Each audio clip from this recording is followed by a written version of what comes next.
बहुत सारे बच्चे यहां पे सिंसियरली पढ़ते हैं, नेक्स्ट लेवल का प्रिपरेशन करते हैं, लेकिन इन सारी गलतियों की वजह से वो यहां पे आउट ऑफ मार्क नहीं लाते।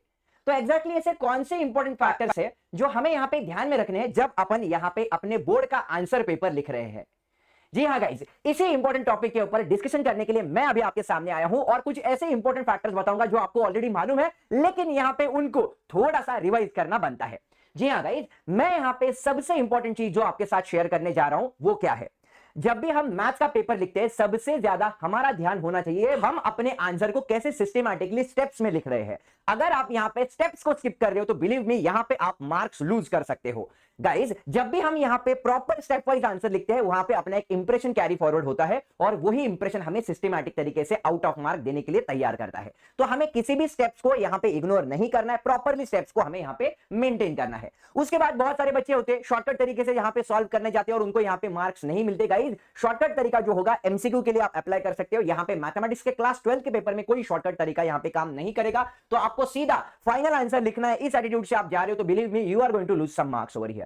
सबसे इंपॉर्टेंट चीज यहां पे जो होती है गाइस कि बच्चे यहां पे प्रॉपर टाइम मैनेज नहीं कर पाते। उनको यहां पे समझ में नहीं आता कि कौन से सेक्शन के लिए कितना टाइम डिप्लॉय करना है और यहां पे हमें एक्स्ट्रा क्वेश्चंस कैसे सॉल्व करने हैं। तो प्रॉपर टाइम मैनेज ना होने के कारण भी बहुत सारे ऐसे टॉपर्स होते हैं जो अपने मार्क्स लूज करते हैं। तो प्रॉपर टाइम मैनेजमेंट भी हमें यहां पे करना है। मैं आपको बताऊंगा कि एग्जैक्टली कौन से सेक्शन के लिए कितना टाइम डिप्लॉय करना है। सारी चीजें आज इस पर्टिकुलर लेक्चर में हम डिस्कस करने वाले हैं। इसके बाद बहुत सारे सिंसियर बच्चे ऐसे होते हैं कि उनका पढ़ाई तो सिंसियरली हो गया, लेकिन कैलकुलेशन मिस्टेक हो जाते हैं और यहां पे आउट ऑफ मार्क लाने का सपना वो पूरा नहीं कर पाते। तो हमें यहां पे प्रॉपरली उस जोन को भी ध्यान में रखना है। इसके बाद ऐसा होता है कि यार सब कुछ तो आता था लेकिन टाइम नहीं मिला, वापस से सबसे ज्यादा इंपॉर्टेंट ये भी मिस्टेक होती है कि यहां पे पूरा पेपर बच्चे अटेम्प्ट नहीं कर पाते। और इसीलिए मैं बोलता हूं कि मार्क्स जो होते हैं, नॉलेज तो होता है लेकिन प्रॉपर प्लान ऑफ एक्शन ना होने के कारण बच्चे बहुत सारे मार्क्स यहां पे लूज करते because of lack of execution of planning. तो सबसे इंपॉर्टेंट, जैसे मैंने बोला, हर एक स्टेप को यहां पे मार्क मिलता है। तो अगर आपको किसी सवाल में डाउट आता है कि एग्जैक्टली मुझे क्या लिखना है, तो उस पर्टिकुलर प्रॉब्लम में आपको रिलेवेंट स्टेप लिख के आने हैं, कोई भी क्वेश्चन ब्लैंक नहीं छोड़ना है।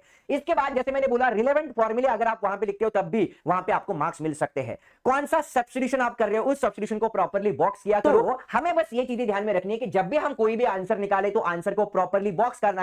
कुछ फाइंड करने के लिए बोला है तो लास्टली आपको रिक्वायर्ड सॉल्यूशन लिखना है। जो बच्चे मुझे सिंसियरली फॉलो करते हैं उनको मालूम है, हर एक आंसर को हम बॉक्स करते हैं, रिक्वायर्ड सॉल्यूशन लिखते हैं। और अगर हमें कुछ प्रूव करने के लिए बोला है तो हमें लास्टली हेंस प्रूव्ड ये भी जरूर यहां पे लिखना है। तो ये बस छोटी छोटी चीजें हैं, मुझे मालूम है बहुत सारे बच्चे ऑलरेडी करते हैं, बट ये मेरी मॉरल रिस्पॉन्सिबिलिटी है कि लास्ट मिनट में अगर हमने ये अपन ने जो पूरे साल फॉलो किया है अगर वो भूल गए तो फिर जो मेहनत 2 साल के लिए की थी उसका क्या ही फायदा। इसलिए बस इस वीडियो से आपको वो बस ग्लिम्सेस याद दिलाना चाहता हूं। वेरी इंपॉर्टेंटली, जैसे मैंने बोला कि हमें section A B C D यही सीक्वेंस फॉलो करना है, लेकिन मैं आपसे रिक्वेस्ट करना चाहूंगा कि सबसे पहले आपको क्या करना है कि जिस भी क्वेश्चन के लिए बहुत ज्यादा टाइम लग रहा है वो क्वेश्चन स्किप करो, आगे बढ़ो। क्वेश्चन स्किप करना भी एक आर्ट है गाइज।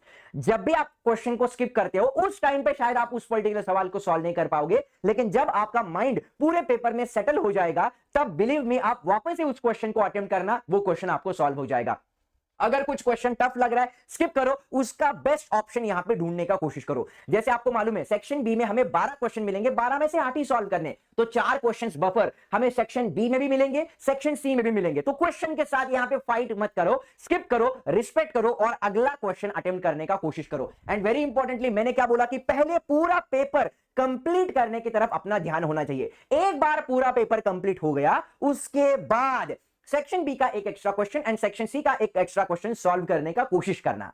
क्योंकि क्या होता है, जनरली टफ क्वेश्चन तो सारे अटेम्प्ट हो जाते हैं, लेकिन यहां पे इजी क्वेश्चन में सिली मिस्टेक्स के कारण हम अपने मार्क्स लूज करते हैं। इसलिए हमें मेक श्योर करना है कि पहले पूरा पेपर अटेम्प्ट करें, उसके बाद सेक्शन बी और सेक्शन सी का एक एक्स्ट्रा क्वेश्चन अटेम्प्ट करने का कोशिश करना। तो एग्जैक्टली हमें कौन से सेक्शन के लिए कितना टाइम डिप्लॉय करना है ये अपने माइंड में बिठा लो, क्योंकि ये बहुत इंपॉर्टेंट है। सेक्शन ए में हमें 8 एमसीक्यू दिखेंगे और 4 यहां पे 1 मार्क के क्वेश्चन दिखेंगे जो कंपलसरी सेक्शन होता है। तो ट्राई करना कि सेक्शन ए जो है ये अपन यहां पे आधे घंटे में सॉल्व करें। अगर 11 बजे पेपर शुरू हो रहा है तो 11:30 बजे तक अपना यहां पे सेक्शन ए कंप्लीट हो जाना चाहिए। मतलब जनरली एक क्वेश्चन के लिए 2 मिनट का टाइम हम यहां पे ले रहे हैं। उसके बाद जो सेक्शन बी आता है, सेक्शन बी में हमें 12 में से 8 क्वेश्चन सॉल्व करने, 2 मार्क एक क्वेश्चन का वेटेज रहेगा।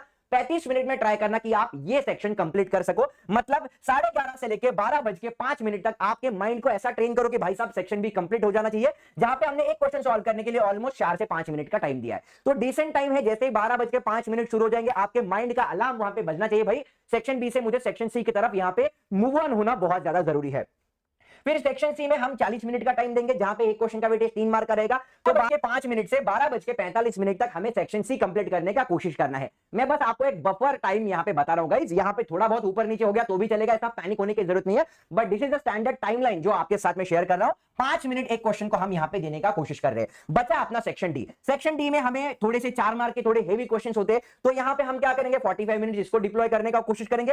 तो 12:45 से लेके 1:30 बजे तक हम सेक्शन डी कंप्लीट करने का कोशिश करेंगे। 8 से 9 मिनट हम यहां पे एक क्वेश्चन को देने का कोशिश कर रहे हैं। तो बचे हुए आधे घंटे में क्या करना है, जैसे मैंने आपको बोला, यहां पे आपको सेक्शन बी का एक extra question and section C का एक एक्स्ट्रा क्वेश्चन सॉल्व करने का कोशिश करना है। अगर नहीं होता है, फॉरगेट अबाउट इट, जो लिखा है उसको सिंसियरली ऑप्टिमाइज करने का कोशिश करो। ये तो बस उन बच्चों के लिए जो यहां पे 80 में से 80 मार्क लाने का कोशिश कर रहे हैं। सेक्शन बी और सेक्शन सी का एक एक्स्ट्रा क्वेश्चन सॉल्व करने का ट्राई करना। तो जनरल एक रफ टाइमलाइन मैंने आपके सामने दिया है कि एग्जैक्टली हमें किस तरीके से अपने माइंड को ट्रेन करना है और हमें अपना बोर्ड का पूरा पेपर कंप्लीट करके वो 2 एक्स्ट्रा क्वेश्चंस यहां पे सॉल्व करने का कोशिश करना है। ये वापस से बोल रहा हूं, एक रफ टाइमलाइन मैंने दिया है। अगर आप इसके बीच में एडजस्ट कर पाते हो इट्स ओके, अदरवाइज आप अपने हिसाब से जा सकते हो। There is absolutely no need to worry, but make sure करना कि पूरा पेपर आप यहां पे सॉल्व करो, जो आता है वो पार्ट यहां पे मिस ना हो। तो चलो गाइस, आई होप कि ये वीडियो बहुत अच्छा लगा होगा। वीडियो को लाइक करना और हाँ, चैनल के ऊपर नए हो तो चैनल को सब्सक्राइब भी जरूर कर लेना। This is your Thalapathy of mathematics Govind sir signing off. मिलते हैं अपने अगले वीडियो में guys, bye bye for now.